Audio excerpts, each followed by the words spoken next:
Guys, welcome back to my channel. मैं हूँ अनीता। तो मैंने आज बात करने वाली हूँ एक इम्पोर्टेंट टॉपिक जो है nature and biological classification of antigen. Antigen क्या है, उनका नेचर क्या है और बायोलॉजिकल क्लासिफिकेशन से वो क्या क्या कैटेगरी में आएंगे। So let's start to discussing about this. So पहले मैं एंटीजन क्या है उसके बारे में बताऊंगी, उसके बाद उनका नेचर क्या है और उनका बायोलॉजिकल क्लासिफिकेशन वो क्या क्या कैटेगरी में आएंगे। सो पहला होता है antigen. In immunology, an antigen is a molecule or molecular structure that can bind to a specific antibody or T cell receptor. Okay, antigen क्या है?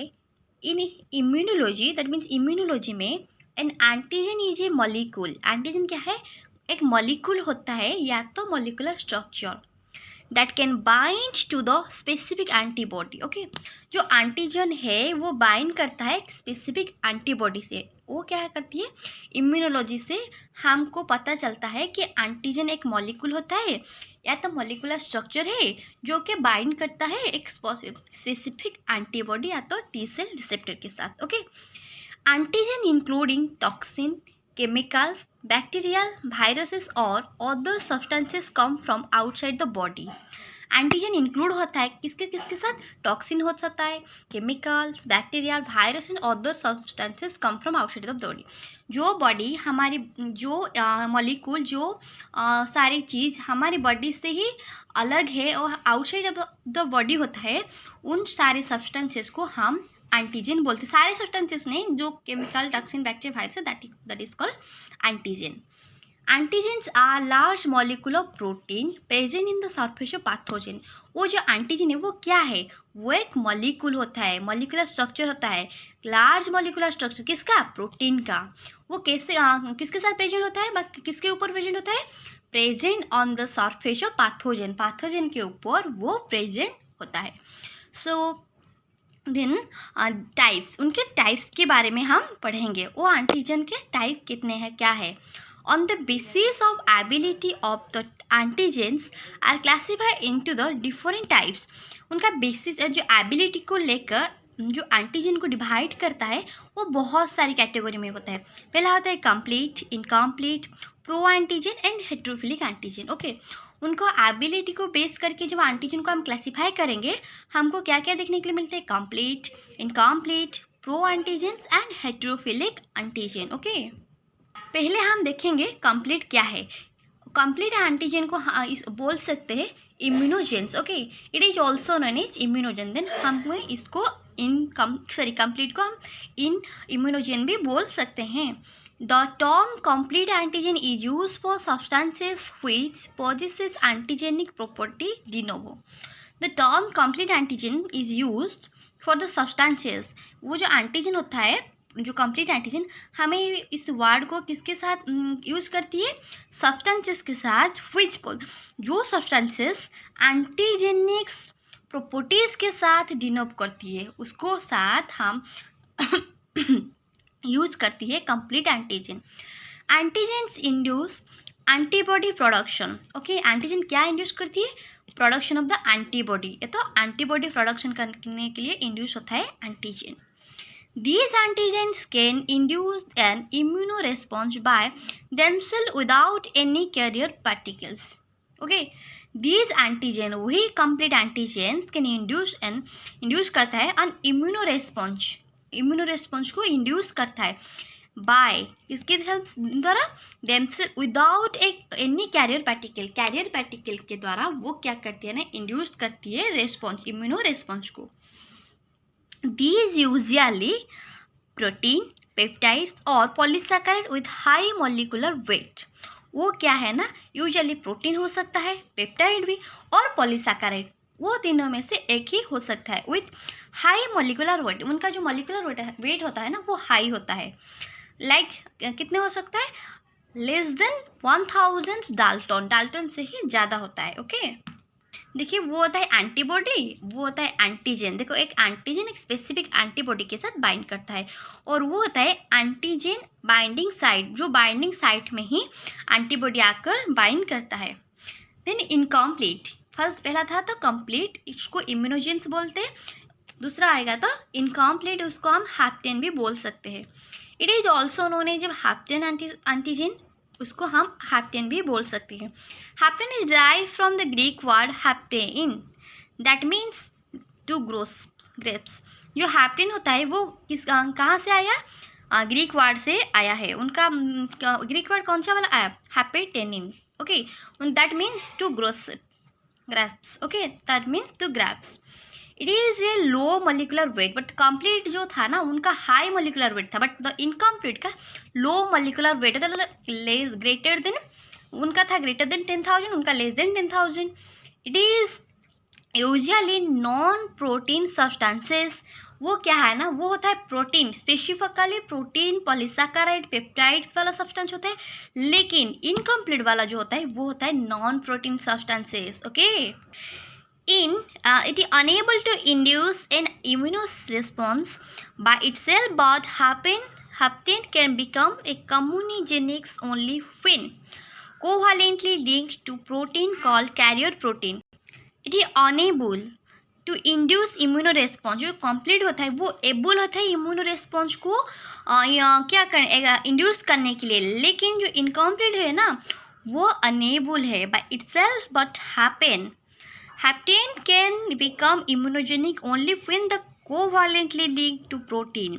जब वही काम करती है कौन सा वाला टाइम में, जब इम्यूनोजेनिक क्या करते हैं ना, कोवालेंट लिंक होता है प्रोटीन के साथ, वही टाइम वो क्या करते हैं ना, इंड्यूस करती है। वही इसको हम क्या बोलते हैं? Carrier protein. कैरियर प्रोटीन किसको बोलती है? जो प्रोटीन लिंक होता है कोवालेंटली इम्यूनोजेनिक के साथ, उसको हम कैरियर प्रोटीन बोलते हैं। The antigens are produce not only against the hapten but also against carrier protein. जो एंटीजन होता है ना वो प्रोड्यूस नहीं करते एगेंस्ट द हैप्टेन, बट क्योंकि उनके पास तो वो तो नॉन प्रोटीन होता है, सब्सटेंस होता है, लो मोलिकुलर होता है, तो इसलिए वो उनके एगेंस्ट में प्रोड्यूस नहीं करती है, बट वो कैरियर प्रोटीन के एगेंस्ट में प्रोड्यूस करता है एंटीबॉडी। ओके, देन वो कैरियर प्रोटीन मॉलिकुलर हैप्टेन क्या है? It may be serum protein such as albumin और ग्लोबुलिन्स और सिंथेसिस पॉलीसैकेराइड। वो जो प्रोटीन होता है वो एक सेरम प्रोटीन होता है, सच एज कौन सा वाला सेरम? एल्बुमिन हो सकता है, globulins and synthetic polypeptides. Haptens are low molecular weight lipid and carbohydrates. जो हमारा लिपिड एंड कार्बोहाइड्रेट्स है ना उनके लिए ये बहुत ही लो मोलिकुलर वेट का होता है। Many simple chemicals and drugs are as hapten. बहुत सारे सिंपल केमिकल्स और ड्रग्स हैप्टेन की तरह काम करता है। Haptens are two types, a complex और सिंपल। वो जो हैप्टेन होता है ना वो दोनों टाइप से होता है, या तो कॉम्प्लेक्स हो सकती है या तो सिंपल। कॉम्प्लेक्स क्या? Complex haptens are use relatively large molecule और combine with a specific antibody forming a visible precipitate. वो जो कॉम्प्लेक्स हैप्टेन होता है ना वो सेम होता है लार्ज मॉलिक्यूल के साथ एंड कंबाइन होता है, बाइंड करता है स्पेसिफिक एंटीबॉडी एंड फॉर्म करता है, बाइंड करने से बाद वो फॉर्म करता है विजुअल प्रेसिपिटेट। एग्जाम्पल कार्डियोलेपिन, उनको हम कॉम्प्लेक्स एंटीबॉडी व हैप्टेन के अंदर रखते हैं। उसके बाद होता है सिंपल। सिंपल क्या है? Simple haptens are low molecular weight, वो होता है लार्ज मोलिकुलर वेट, वो होता है low molecular weight and when it is combined with a specific antibody no precipitate is produce. वो जो सिंपल होता है ना सिंपल हैप्टेन वो लो मोलिकुलर वेट होता है, वो जब कंबाइन करती है स्पेसिफिक एंटीबॉडी के साथ कोई भी प्रेसिपिटेटेड फॉर्मिंग नहीं होता है, बट कॉम्प्लेक्स जब लार्ज मोलिकुलर वेट कंबाइन करती है ना वही टाइम एक स्पेसिफिक विजुअल प्रेसिपिटेटेड फॉर्मिंग होता है। वहाँ पर एग्जाम्पल मैंने कहा था कार्डियोलाइपिन, वहाँ पर एग्जाम्पल होता है bacterial, drugs, chemicals, blood group substances, any other types of the substances. वहाँ पे पिक्चर देखिए वो होता है हैप्टेन मॉलिक्यूल्स एंड वो होता है कैरियर मॉलिक्यूल, ये तो प्रोटीन। वो हैप्टेन मॉलिक्यूल और कैरियर प्रोटीन के साथ किस टाइप के बाइंड करके वो उनका कंप्लीट अनलाइक स्ट्रक्चर होता है जो जहाँ पे हैप्टेन मॉलिक्यूल है और कैरियर प्रोटीन है और उनके साथ एक स्पेसिफिक एंटीबॉडी आकर बाइंड करता है वही साइड पे। ओके, उसके बाद हमारा थर्ड पॉइंट आया है प्रो एंटीजन। हमने कंप्लीट पढ़ा, इनकम्प्लीट भी पढ़ा। उसके बाद प्रो एंटीजन क्या है? Substances a low molecular weight that do not induce formation of antibody but can cause delayed hypersensitivity. Okay, वो जो सब्सटेंस होता है, जो प्रो एंटीजन होता है ना, वो लो मोलिकुलर वेट का होता है, that do not induce forming the antibody. वो भी एंटीबॉडी फॉर्मेशन नहीं कर सकता है, बट किंतु can cause deleted hyper sensitivity, but वो कॉज कर सकता है हाइपर सेंसिटिविटी। एग्जाम्पल होता है DNCB। ओके, उनको हम प्रो एंटीजन भी बोल सकते हैं, मतलब di nitrochloride benzene, DNCB। Okay, उसके अगला वाला पॉइंट होता है heterophilic antigen. Certain antigens of similar nature, बहुत सारे एंटीजन होता है कि जो कि सिमिलर नेचर का होता है। इफ नॉन आइडेंटिकल, वो नॉन आइडेंटिकल होता है, मतलब उनका कोई भी आइडेंटिटी नहीं है, प्रेजेंट इन डिफरेंट टिश्यू और more than one species, call heterophilic antigen. Heterophilic antigen किसको बोलते हैं? जो certain antigens of similar nature, बहुत सारे एंटीजन होता है कि जिनका सिमिलर नेचर होता है। इफ नॉट आइडेंटिकल, उनका कोई भी आइडेंटिकल नहीं है, उनका कोई आइडेंटिकल नहीं है। If then present in different tissue, वो डिफरेंट टिश्यू में प्रेजेंट होता है। मोर देन वन स्पेसीज, एक ही नहीं, मोर देन वन से ही ज़्यादा स्पेसीज में वो प्रेजेंट होती है, उनको हम हेटेरोफिलिक एंटीजन बोलते हैं। Example Forssman antigen. Forssman antigen heterophilic antigen का एक एग्जाम्पल है। देन उनके सेकेंड पॉइंट होता है, वो तो सारे टाइप्स हो गया एंटीजन का, एंटीजन क्या है, उनका टाइप्स भी क्या है। देन उनका जो फोर्समैन एंटीजन है ना, उनके डिस्ट्रीब्यूशन के बारे में पढ़ेंगे। देन वो होता है red cell and other tissue, वो होता है kidney cells, not red cell. जो किडनी सेल होता है वो रेड सेल नहीं होता है। Okay, then bacteria. तो रेड सेल क्या है? Horse, cat, mouse, sheep, chicken, that's it horse red cell and other cell. Then kidney cell में क्या होता है? Guinea pigs. देन बैक्टीरिया में क्या है? स्ट्रेप्टोकोकस, देन सिगेलिया, फर्स्टुलेंट and others, that is the bacteria including of the existence of bacteria. उनके types के साथ बाद हम पढ़ेंगे उनका नेचर और प्रॉपर्टीज और फैक्टर डिटरमिनिंग एंटीजन। हमें उनके नेचर के बारे में पढ़ेंगे। नेचर और प्रॉपर्टीज हम उसको फैक्टर डिटरमिनिंग एंटीजेंसिटी भी बोल सकते हैं। A number of factor of an antigen play important role in the development of immunoresponse in the host. Okay, a number of factor, बहुत सारे एक नंबर होता है और फैक्टर का of an antigen play an important role. वो antigen क्या करता है ना, इंपॉर्टेंट रोल प्ले करते हैं development immuno response in the host, एक होस्ट के अंदर। सो पहला होता है foreignness, only antigen which are foreign to the individual induce an immunoresponse। Only antigens which are foreigns, जो कि फॉरेन पार्टिकल होता है, मतलब आउटसाइड पैथोजन होता है, to the individual induce an immuno response, वो इंडिविजुअली इम्यूनो रेस्पॉन्स को induce करता है। The immuno systems possesses the capacity to distinguish between self and non self. वो जो इम्यूनो रेस्पॉन्स होता है पोजेस करता है, उनका कैपेसिटी है पोजेस कर डिस्टिंग्विश करने के लिए, अलग करने के लिए सेल्फ क्या है और नॉन सेल्फ क्या है, उनको वो पता लगाता है। The egg albumin is a excellent antigen for rabbit, but जो एग का एल्बुमिन होता है वो एक्सलेंट सुपर एंटीजन होता है रैबिट के लिए, but for it is the non immunologenic bovine serum albumin, मतलब BSA is more immunogenic chicken than in goats. Okay, जो बोवाइन होता है वो मोर इम्यूनोजेनिक होता है देन गोट के साथ। सेकेंड नेचर होता है क्या ना, मॉलिकुलर साइज और size. The antigenicity of the substances bear is a close relations to its the molecular size, large molecules like homeocyanins। Okay, antigenicity क्या सब्सटेंसेस बियर करती है ए क्लोज रिलेशन से of its molecular size, उनका molecular size के उनका जो relations होता है बहुत ज़्यादा सब्सटेंसेस बियर करती है। और large molecule like haemocyanins, a molecular weight इनका कितना होता है 6.75 मिलियंस डाल्टन होता है, and other products with molecular weight होता है 14,000 से 60,000, मतलब 6 लाख तक। Okay, then tetanus, toxoid, egg albumins, thyroglobulins are the highly antigenic substances, antigenics and substances less than 10,000 dalton वो होता है उनका मॉलिकुलर साइज. एग्जाम्पल, इंसुलिन का मॉलिकुलर वेट होता है क्या 5,700 dalton. Are the non antigenics and weak antigen उनका होता है insulinic, weak and non antigenics. Okay, then उनके बाद हम केमिकल नेचर के बारे में पढ़ेंगे. Naturally occurring antigens are mainly protein, some of the polysaccharides and the best immunogens and carbohydrates are the weaker immunogens. देखिए, नेचुरल अकरिंग एंटीजन होता है क्या, आर मेनली क्या क्या होता है, प्रोटीन होता है या तो some polysaccharides. Are the best immunogens वो होता है नेचुरल अकरिंग्स क्या, protein and polysaccharide. And carbohydrates are weaker immunogens, और ये होता है बेस्ट इम्यूनोजेंस क्या, protein and polysaccharide, and carbohydrate होता है weaker. Lipids and nucleic acid are poor antigen. Their antigenicity is the enhanced by combination with the larger molecule of protein.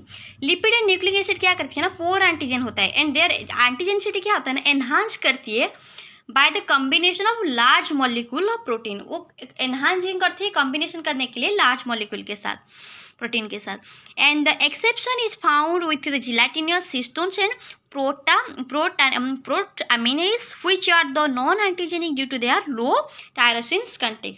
And exception करती है वो फाउंड होता है gelatinous histones and प्रोटामिनेज के साथ, which are non antigenic. वो क्या होती है ना, नॉन एंटीजेनिक होता है, लो टायरोसिन कंटेंट्स होता है. देन उनका बाद होता है क्या, सस्टेबिलिटी ऑफ टिश्यू एंजाइम. वो क्या होता है ना, नेचर होता है एंटीजन का. Antigens introduced into the body and degraded by the digestive enzymes of the pathogenetic cells. जो एंटीजन होता है वो इंट्रोड्यूस करती है into the body and degraded करती है, किसको डिग्रेड करती है, बाय द डाइजेस्टिव एंजाइम के द्वारा of the pathogenicity cell, pathogenicity को डिग्रेड करती है क्या, सस्पेक्टिबिलिटी ऑफ टिश्यू एंजाइम, वो एंजाइम वाला टिश्यू. देन उनका 5th पॉइंट क्या है ना, antigen specificity. Antigen specificity depend on the specific active sites. वो क्या किस पे ऊपर डिपेंड करती है, स्पेसिफिक एक्टिव साइट के ऊपर डिपेंड करती है, on the antigenic molecule, antigenic molecule के साथ वो जो एंटीजेनिक डिटर्मिनेट करेंगे वही उनके साथ वो क्या करेंगे, बाइंड करती है, एक्टिव करती है उनके साइट्स में. नेचर ऑफ द डिटर्मिनेशन, उनका नेचर क्या है, डिटर्मिनेशन करने के लिए उनका नेचर क्या होना चाहिए. The determinant group is estimated as a 6 sugar residues can act as the antigenic determinants for the polysaccharides molecule. Then 5 to 7 amino acids residue for a protein. Then 5 nucleotides of nucleic acids. That's all about the determination of nature. Nature को हम कैसे determinate करेंगे, वही 3 reason से ही हम nature को determinate कर सकते हैं. देन उनका स्पेसिफिसिटी क्या है, tissue of all individual in a particular species possesses specificity. सारे टिश्यू का एक इंडिविजुअल पार्टिकुलर स्पेसीज होता है, उनको वो पॉजेसेस करती है. The species specificity is useful in interacting evolutionary relationship between species. उनका जो स्पेसिफिसिटी होता है वो इंटरेक्टिंग इवोल्यूशनरी रिलेशंस करती है, किसके साथ, दोनों स्पेसिफिक बिटवीन द स्पेसीज के साथ वो क्या करती है ना, स्पेसिफिसिटी करके इवोल्यूशनरी रिलेशनशिप रखती है. देन उनका 7th पॉइंट क्या होता है, iso specificity. Iso that means self. Allo antigens or the isoantigens are found to be the present in the some but not of the all membrane. वो एक ही membrane में present होती है, सब मेम्ब्रेन बहुत ज़्यादा कुछ मेम्ब्रेन के लिए वो प्रेजेंट होता है, बट नॉट ऑल मेम्ब्रेन, सारे मेम्ब्रेन के लिए वो प्रेजेंट नहीं होता है. Of a species which are able to produce allo antigen, जो स्पेसीज allo antigen प्रोड्यूस करती है. Human erythrocytes antigens and Rho antigens based on the erythrocytes and Rho antigens. Individuals are classified between the blood group. वो जो erythrocyte होता है और Rho antigen होता है वो क्या करती है ना, ब्लड ग्रुप से डिफर होता है. देन उनका ऑर्गन स्पेसिफिसिटी क्या है. Some organ like brain, kidney and lens proteins are one species share some antigen which that the another species. वो होता है some organs like brain, kidney and lens, protein, वो क्या करते हैं वन स्पेसिस शेयर करते हैं सेम एंटीजन से अब अनदर स्पेसिस के induce the such antigen like characteristic of an organ or tissue and present in different animal species including many man are known as organ specific antigens. Okay, man क्या होता है ना organ specific antigen होता है. Then autospecificity. The autologous or self antigens are ordinary not immunogenic. वो क्या करता है ना नॉट इम्यूनोजेनिक्स होता है but under certain circumstances less proteins thyroglobulins other में एक्ट दो ऑटो एंटीजेंस वो क्या करते हैं ना एक्ट करती है ऑटो एंटीजेंस से. वो क्या गया ना उनका नेचर से उनका फैक्टर से हम कैसे डिटरमाइन करेंगे. देन हमें उनका और ही सारे टाइप के बारे में पढ़ेंगे जो होता है बायोलॉजिकल क्लासेस को हम बेस करके उनको दोनों टाइप से डिवाइड करती है. एक होता है थाइमस डिपेंडेंट, अनदर होता है थाइमस इंडिपेंडेंट. ओके, देन उनका ओरिजिन को बेस करके हमें उसको और ही दोनों टाइप से डिवाइड करती है. एक होता है exogenous, another is the endogenous. Exogenous क्या है? Exogenous antigens are the antigens that are the originated outside of the body, जिसको हम एक्सोजीनियस बोलती है. और एंडोजीनियस क्या होता है? एंडोजीनियस दैट मीन्स जो एंटीजन प्रोड्यूस होता है inside of the body that means the endogenous. जो एंटीजन बाहर से प्रोड्यूस होता है उसको हम बोलते हैं exogenous. That's all about the antigen क्या है, उनका टाइप्स क्या है और उनका नेचर क्या है. सो मैंने सारे कुछ की एक ही वीडियो में अपलोड किए. सो आप एक ही वीडियो में डिस्कस किए. So I think this is help for everyone. So please do like share and subscribe. Thank you. जय हिंद, जय भारत.